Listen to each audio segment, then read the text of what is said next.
In early 1943 in a Luftwaffe briefing room at Jever Airfield in northern Germany, where veteran fighter pilots gathered between missions to share intelligence and assess threats, Major Heinz Bahr, who'd flown combat since the war's first days and whose confirmed kill count exceeded 200 Allied aircraft, examined reconnaissance photographs and combat reports describing a new American fighter that was beginning to appear over occupied Europe,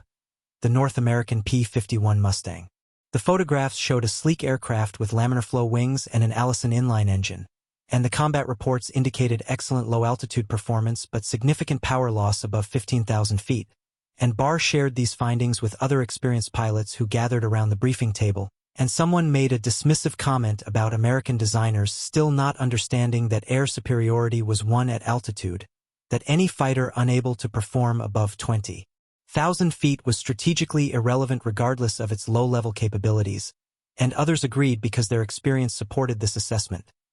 German fighters dominated high-altitude combat through superior engine performance and tactical doctrine refined over years of operations,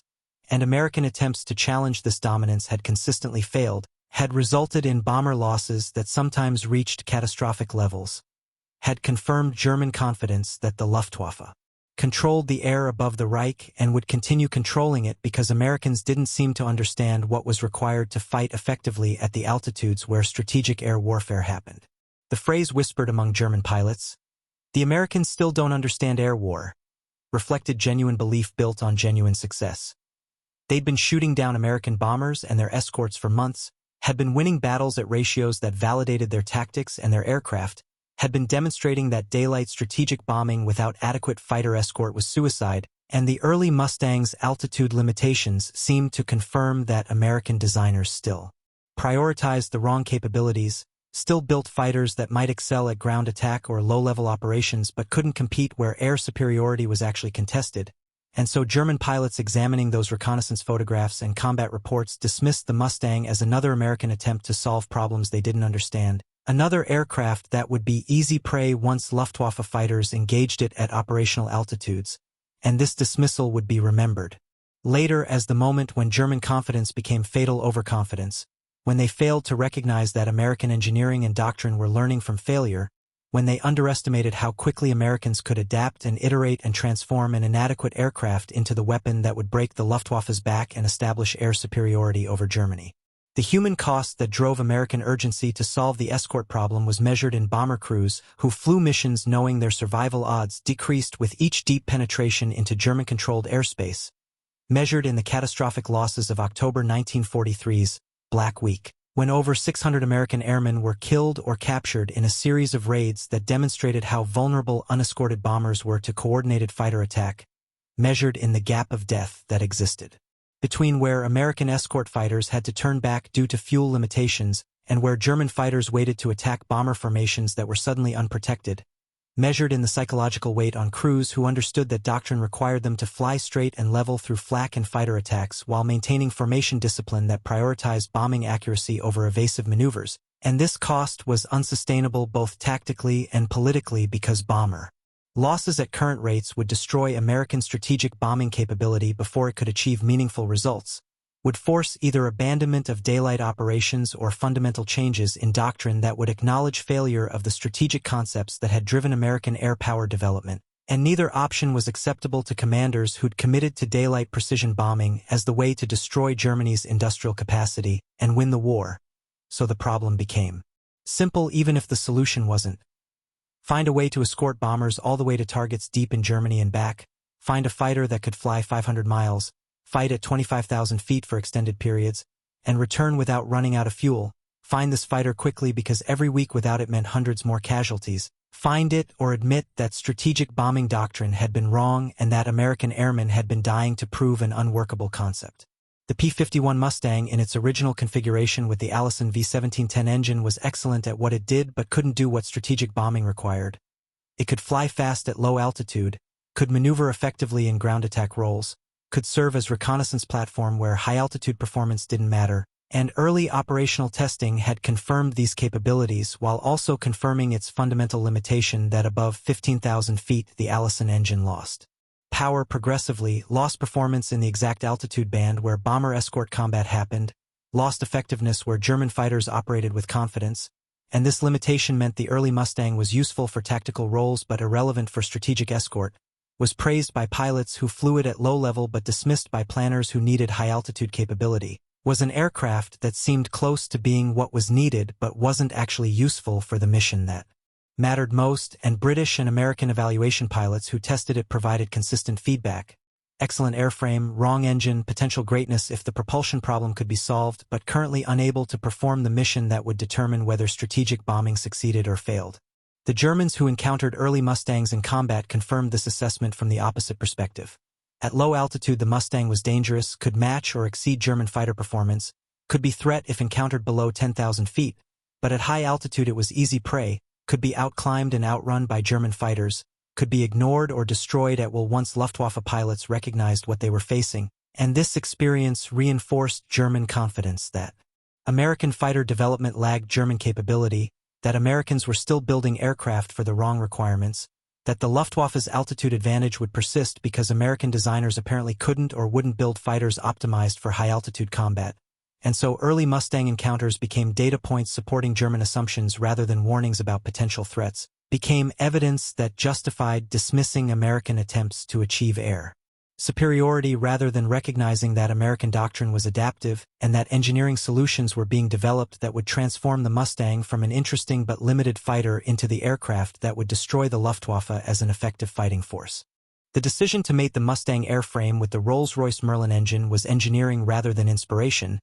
was systematic problem-solving that recognized the Mustang's airframe was excellent, but its engine was inadequate for high-altitude operations, was British testing that confirmed the Merlin's two-stage supercharger maintained power at altitudes where the Allison faded, was American willingness to license-produce British engines when nationalism might have insisted on domestic solutions, was collaboration between nations and between companies that prioritized solving problems over protecting egos or maintaining doctrinal purity. And the testing that followed this marriage of American airframe and British engine revealed transformation so dramatic it seemed almost impossible. The Merlin-powered P-51B could reach 440 miles per hour at 25,000 feet, could climb faster than German fighters, could maintain combat power at 30,000 feet, could fly escort missions of 600 miles radius when equipped with drop tanks, could dogfight effectively at any altitude, could outdive German fighters and could match them in turning combat, and most critically could accomplish all this while burning fuel efficiently enough that range became strategic rather than tactical, range that meant bomber formations could be escorted all the way to Berlin and back, all the way to any target in Germany, could be protected throughout their missions rather than only during initial phases, and this range capability transformed strategic bombing from questionable doctrine that was costing unsustainable casualties into viable strategy that could achieve war aims, transformed the balance of air power over Europe from German advantage to American capability, transformed the Mustang from an aircraft German pilots dismissed into the weapon they would learn to fear. The engineering that enabled this transformation was prosaic rather than magical. The Merlin engine's two-stage supercharger compressed air twice before it entered cylinders, maintained manifold pressure at altitudes where single-stage superchargers lost effectiveness, provided power that scaled with altitude rather than degrading, and this power was matched to an airframe that had been designed with exceptionally low drag through its laminar flow wings and careful attention to aerodynamic cleanliness, and the combination produced performance that exceeded what either element could achieve alone, produced an aircraft that was greater than the sum of its parts because each component was optimized and because the integration was done with care rather than with compromise, and this integration represented the kind of systematic engineering that industrial warfare rewarded, represented American and British capacity to learn from failure and iterate toward solutions, represented willingness to abandon nationalism and pride when pragmatism offered better answers, and the result was an aircraft that arrived at exactly the moment when strategic bombing most needed it, arrived with capabilities that made missions possible that had been suicide months earlier, arrived in numbers that allowed doctrine to change from defensive escort to offensive fighter sweeps, arrived with reliability that meant operations could be sustained rather than being limited by mechanical failures, and arrived with a name Mustang that would become synonymous with American air power and with the destruction of German air superiority. The changes in American fighter doctrine that accompanied the Mustang's deployment reflected hard-learned lessons about what actually worked in air combat versus what pre-war theorists had assumed would work, reflected understanding that bomber formations could defend themselves against uncoordinated attacks but were vulnerable to concentrated assault, reflected recognition that the best way to protect bombers was to destroy German fighters before they could attack rather than waiting to defend. Against attacks that had already begun, reflected tactical evolution from close escort, where fighters stayed near bombers and reacted to threats, to aggressive escort where fighters ranged ahead and above bomber formations seeking German fighters and engaging them before they could organize attacks, and this doctrinal shift was enabled by the Mustang's range and performance but required command willingness to accept that fighters protecting bombers most effectively when they appeared to be. Abandoning them required trusting that pilots hunting aggressively miles from bomber formations were actually providing better protection than pilots flying tight formations within sight of bombers, required measuring success by bomber losses prevented rather than by visible proximity of escorts, and this shift took months to implement fully because it violated instincts about what protection looked like, because bomber crews initially felt abandoned when escorts left to engage distant threats, because early attempts at aggressive escort resulted in some bomber formations being caught without immediate fighter support, but gradually the mathematics became clear.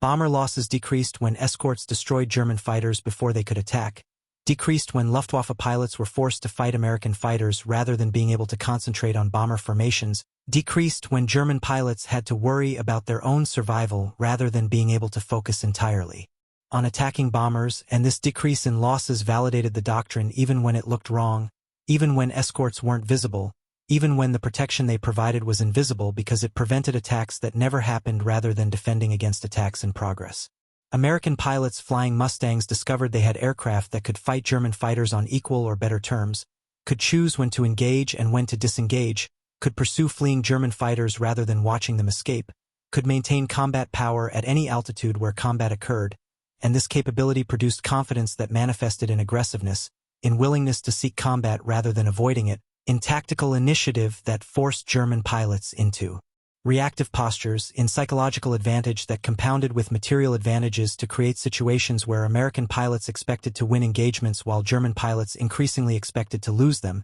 and this confidence gap was as important as capability gap because it affected decision-making and risk-taking and whether pilots pressed attacks or broke off, affected whether formations held together or dissolved under pressure,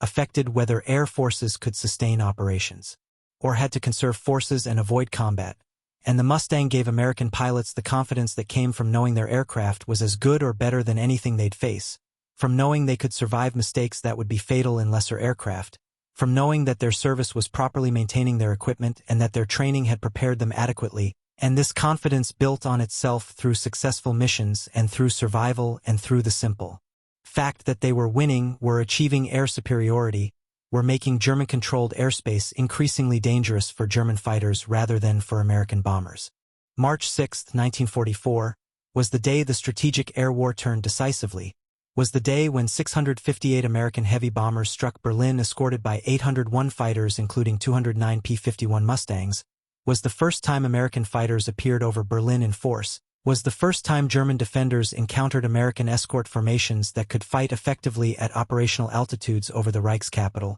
and the shock among Luftwaffe pilots who'd grown accustomed to attacking bombers without facing significant fighter opposition was profound and immediate. They scrambled to intercept expecting to engage bombers as they had for months, expecting American escorts would have turned back due to fuel limitations, expecting to conduct coordinated attacks against formations that could only defend themselves rather than prevent attacks, and instead they encountered Mustangs at 25,000 feet with fuel to fight for extended periods, encountered American fighters that could match German performance at altitude, encountered escorts that didn't stay defensively close to bombers but ranged aggressively seeking combat, and the tactical situation German pilots had prepared for didn't exist, had been replaced by a situation where they were fighting for survival against equal opponents rather than executing practiced attacks against vulnerable targets. The dogfights that developed over Berlin were chaotic and widespread, occurred at altitudes from ground level to 30,000 feet, involved hundreds of aircraft maneuvering in airspace that was crowded and lethal, involved German pilots trying to break through American fighter screens to reach bombers while American pilots prevented these breakthrough attempts, involved individual combats where pilot skill and aircraft capability determined outcomes, involved formation fighting where coordination and mutual support mattered as much as individual prowess, and the result was that German attempts to inflict significant bomber losses failed because they couldn't get through the escort screen, couldn't concentrate forces against bomber formations, couldn't execute the coordinated attacks that doctrine prescribed, spent their effort fighting American fighters rather than attacking American bombers, and at the end of the mission American forces had lost 69 aircraft including 11 fighters against German losses that were higher and more importantly against German failure to prevent the mission from succeeding, failure to inflict casualties that would make Berlin raids prohibitively expensive, failure to maintain the air superiority over Germany that had existed for years, and this failure marked a turning point not because of a single battle's results but because it demonstrated that the strategic equation had changed, that American bombers could now reach any target in Germany with effective escort, that the Luftwaffe could no longer prevent American strategic bombing through fighter defense, and that air superiority over Germany was shifting from German control to American capability. Bomber crews who'd flown missions for months watching fighters disappear when escorts turned back, who'd endured attacks that seemed to come from all directions simultaneously, who'd seen aircraft in their formations explode or fall or disintegrate under concentrated fire, who'd survived through luck as much as through skill or equipment, suddenly found themselves flying missions where escort remained present throughout, where attacks against their formations were disrupted before they could develop, where German fighters seemed more concerned with their own survival than with pressing attacks, where missions that had been exercises in terror became routine operations with acceptable risk, and this change in experience affected morale and combat effectiveness and willingness to volunteer for additional missions, affected how crews approached their jobs and whether they believed they'd survive their tours, affected the psychological burden of strategic bombing from crushing weight to manageable stress, and while losses continued and while some missions still faced heavy opposition and while combat never became safe, the presence of effective escort transformed the bomber crew's war from probable death to possible survival, transformed each mission from likely final flight to mission they'd probably survive, and this transformation was visible in crew behavior and in mission completion rates and in the effectiveness of bombing because crews who believed they'd survive were more likely to hold formation and to maintain bombing accuracy and to execute discipline that precision bombing required, while crews who expected to die were more likely to bomb early or to break formation or to prioritize survival over mission accomplishment. And so the Mustang's impact on bomber effectiveness was both direct, through preventing losses, and indirect through affecting crew psychology and bombing accuracy and operational sustainability. General Adolf Galland, who commanded German fighter forces and who understood air warfare through years of combat experience and through the professional competence that came from surviving battles that had killed most of his contemporaries, watched the sky over Germany change during spring and summer 1944, watched American fighter escorts become more numerous and more aggressive, watched German losses increase while German capabilities to replace those losses decreased, watched young replacement pilots with minimal training being sent against experienced American pilots in aircraft that were equal or superior to German fighters, watched the tactical situation deteriorate from German advantage to German desperation as the Luftwaffe consumed its remaining strength in battles it couldn't win against opponents it couldn't match, and Galland understood with the clarity that professional soldiers sometimes achieve that the air war was lost, that Germany could no longer contest American air superiority over the Reich, that strategic bombing would continue and intensify because the Luftwaffe couldn't stop it, that fighter defense of Germany had failed not through cowardice or incompetence but through simple mathematics where American production exceeded German capacity, and where American training programs produced pilots faster than German programs could while maintaining quality, and this understanding led to Galland's famous assessment, "The war is lost," which was not defeatist propaganda but professional recognition that the strategic equation had become unsolvable, that continuing fighter operations would consume remaining German strength without changing outcomes, that air superiority had shifted permanently because the Americans had solved the escort problem and had produced fighters and pilots in numbers that couldn't be matched, and this recognition from one of Germany's most experienced and capable fighter commanders carried weight because it wasn't based on pessimism or politics but on tactical realities that he understood better than almost anyone, and his assessment would be proven correct as subsequent months demonstrated that the Luftwaffe's operational capability continued degrading despite desperate measures and despite individual acts of skill and courage, degraded because the fundamental equation couldn't be changed, couldn't be reversed, couldn't be overcome through tactical brilliance or operational innovation or strategic genius because the problem was material and numerical and systemic rather than being tactical or operational. The collapse of the Luftwaffe as an effective fighting force during 1944 followed from multiple factors that reinforced each other in ways that made recovery impossible.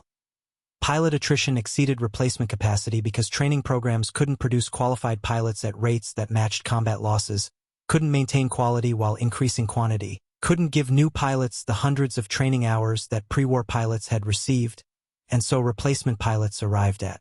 operational units with minimal preparation and were killed before they could develop combat effectiveness, were statistics rather than veterans, were losses that consumed aircraft and training investment without contributing to defensive capability. Experienced pilots who survived combat were exhausted by continuous operations, were worn down by flying multiple missions daily, were degraded by stress and by watching friends die and by the knowledge that they were losing, were less effective. Because fatigue and psychological burden affected reaction times and decision-making and willingness to take risks. Fuel shortages forced reduced training for pilots and reduced operational missions and degraded aircraft performance because shortage of high-octane fuel meant using lower grades that reduced engine power and reliability. Aircraft production couldn't keep pace with losses and couldn't match American production rates and increasingly focused on defensive fighters rather than offensive capabilities. And strategic situation meant that German fighters were fighting defensive battles over their own territory, where every loss was permanent while Americans fighting offensive battles could sometimes recover downed pilots and could replace losses from production that exceeded German capacity by orders of magnitude. And these factors compounded through 1944 as the Luftwaffe simultaneously fought Allied fighters over Germany, supported ground forces being pushed back on multiple fronts, attempted to defend against night bombing campaigns, and tried to maintain training programs with inadequate fuel and inadequate time, and the result was organizational collapse where individual units might still be effective but overall capability degraded to levels where the Luftwaffe could no longer significantly affect strategic outcomes, could no longer prevent Allied air superiority, could no longer protect German cities or industrial capacity, could only inflict occasional tactical setbacks while losing the strategic air war decisively. The human cost of achieving air superiority continued throughout 1944 and into 1945 despite the Mustang's capabilities and despite American numerical and material advantages, continued because aerial combat remained lethal and unpredictable, and because German pilots fought with skill and determination even when they knew they were losing, continued because missions over Germany faced concentrated flak that killed regardless of escort quality,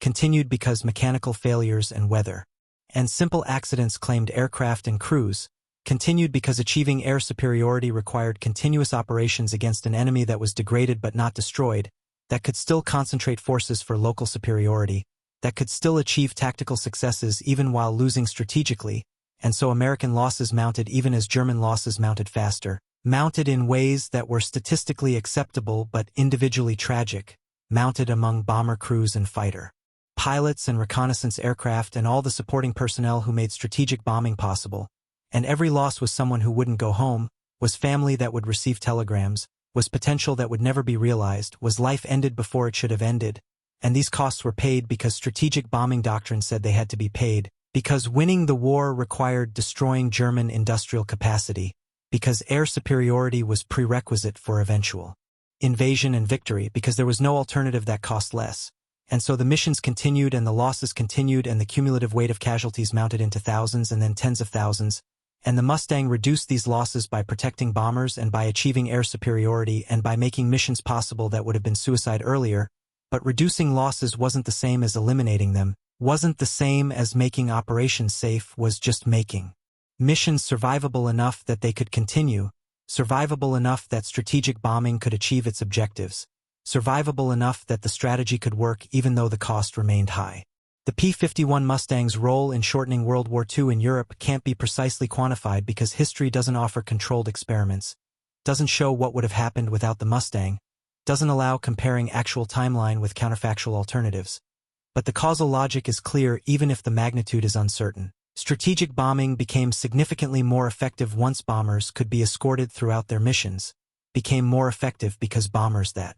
were protected took less losses and completed more missions and maintained better formation discipline and achieved better bombing accuracy. German industrial production was disrupted by sustained bombing campaigns that the Luftwaffe couldn't prevent once American air superiority was established. German resources were diverted to air defense, to fighters and flak guns and radar stations and personnel that otherwise would have been available for ground forces. German military logistics were disrupted by attacks on transportation networks and fuel production that couldn't be adequately defended once air superiority was lost.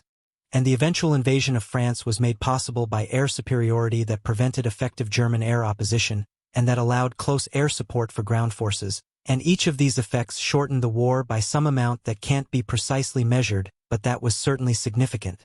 Certainly mattered to outcomes and timelines, certainly affected when victory was achieved and at what cost. And the Mustang was essential to achieving these effects because it solved the escort problem that had prevented strategic bombing from being fully effective, because it enabled operations that couldn't have been sustained otherwise, because it established air superiority that was prerequisite for everything else. And so crediting the Mustang with shortening the war is reasonable even if the exact duration of that shortening can't be calculated, is recognizing that air superiority mattered strategically, and that the Mustang was the aircraft that achieved it, and that this achievement had cascading effects throughout the European theater. The victory that the Mustang symbolized was victory through learning from failure, through adapting doctrine when initial assumptions proved wrong, through engineering solutions to tactical problems, through industrial capacity applied systematically, through training programs that produced pilots in numbers and quality that enemies couldn't match, through logistics that sustained operations continuously, through coordination between allies that allowed British engines in American airframes,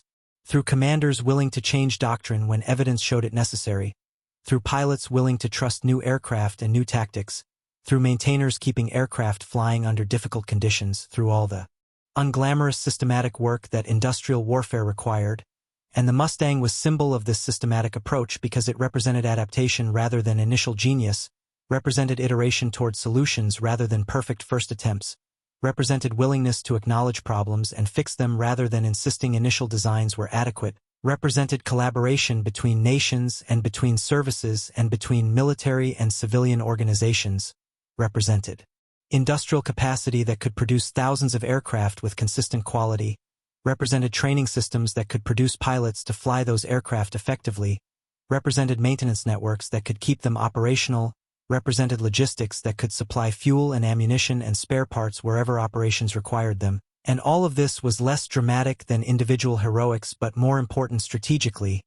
less impressive than perfect aircraft but more effective operationally, less romantic than dogfighting aces but more decisive in determining outcomes, and the Mustang's success validated this systematic approach, validated learning from failure, validated adaptation and iteration, validated industrial strength applied intelligently, validated all the unglamorous work that made victory possible even when that work didn't produce dramatic stories or individual heroes, and this validation mattered because it showed that modern warfare rewarded different qualities than traditional military thinking assumed, rewarded systematic competence over individual brilliance, rewarded sustainable operations over spectacular victories, rewarded learning and adapting over stubborn adherence to doctrine, and these lessons would shape military thinking long after the Mustang itself retired, would influence how nations approached warfare and what capabilities they prioritized and what doctrine they developed. The men who flew Mustangs in combat over Europe were diverse in backgrounds and motivations and personalities, but were unified by the experience of flying an aircraft that gave them capability to fight German fighters effectively, gave them range to escort bombers throughout missions, gave them confidence that their aircraft was equal or superior to anything they'd face, gave them the tools that made their mission survivable, and they developed relationship with the Mustang that combined professional respect with personal affection, respected it because it performed reliably and kept them alive, respected it because it did what it was supposed to do without drama or failure, respected it because maintainers could keep it flying and because it didn't require constant babying or specialized care, and they felt affection for it because it brought them home, because it survived damage that would destroy other aircraft, because it was forgiving of mistakes and because it rewarded skill, because flying it was pleasant and because it handled well and because it looked good even though looks didn't matter operationally. And this combination of respect and affection created loyalty where pilots trusted their aircraft and would defend it against critics and would remember it fondly decades later, would tell their grandchildren about flying Mustangs over Germany, would visit museums to see preserved examples, would write memoirs that praised the aircraft's capabilities, would form veteran associations that kept memories alive. And this loyalty wasn't nostalgia or sentiment but was based on the simple fact that the Mustang had done its job,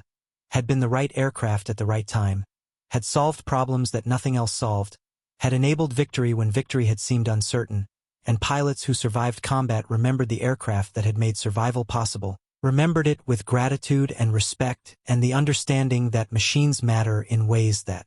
affect human lives, that good engineering has moral weight because it brings people home, that the Mustang's designers and builders and maintainers had saved lives through their work even though they never met the pilots who flew their creation, and this recognition that engineering and logistics and systematic work mattered as much as courage and skill was perhaps the most important legacy of the Mustang era, was recognition that modern warfare required all these elements working together, required good aircraft and good pilots and good maintenance and good logistics and good doctrine all integrated into systems that could sustain operations and achieve objectives. And the P-51 Mustang represented that integration, represented the aircraft that enabled the system to function, represented American and British capability to learn and adapt and produce and sustain, represented the moment when air superiority over Germany shifted from German control to Allied dominance, represented the weapon that broke the Luftwaffe and enabled strategic bombing to achieve its objectives and shorten the war and saved lives by making missions possible that would have been impossible otherwise, and standing in the present looking back at that history, understanding what the Mustang accomplished and how it was accomplished and what it cost and what it meant, the aircraft deserves recognition not for being perfect, it wasn't perfect, no aircraft is, but for arriving when nothing else could, for solving problems that nothing else solved, for giving pilots capability they needed to survive missions and complete objectives, for establishing air superiority that was prerequisite for victory, for doing all this through unglamorous systematic competence rather than through dramatic gestures, and perhaps that unglamorous competence is what deserves celebration most. The recognition that the Mustang won not because it was beautiful or revolutionary or perfect, but because it was honest about what was required, because it prioritized pilot survival and mission effectiveness over performance specifications that didn't matter operationally, because it could be produced and maintained and sustained through industrial and logistical systems that supported continuous operations, because it represented learning from failure rather than initial perfection, because it showed that modern warfare rewarded systematic capability over individual heroics, and because when German aces who'd mocked the early Mustang finally faced the Merlin-powered variant over Berlin in formations of 200 aircraft that could fight at altitude for extended periods, they recognized too late that the Americans had learned, had adapted, had solved the problems that early defeats had revealed, had produced the aircraft and the pilots and the doctrine that would win the war, and the Mustang was symbol and instrument of that learning, was proof that industrial democracies could fight and win. Through systematic application of resources and through willingness to learn from mistakes, was aircraft that arrived at the exact moment when it was most needed and that performed exactly as required for exactly as long as necessary, and that combination of timing and capability and reliability made it one of the most successful fighters in aviation history, not despite its unglamorous origins, but because those origins represented the kind of honest engineering and systematic thinking that actually wins wars, and the men who flew it and the men who built it and the men who maintained it all contributed to victory through their work.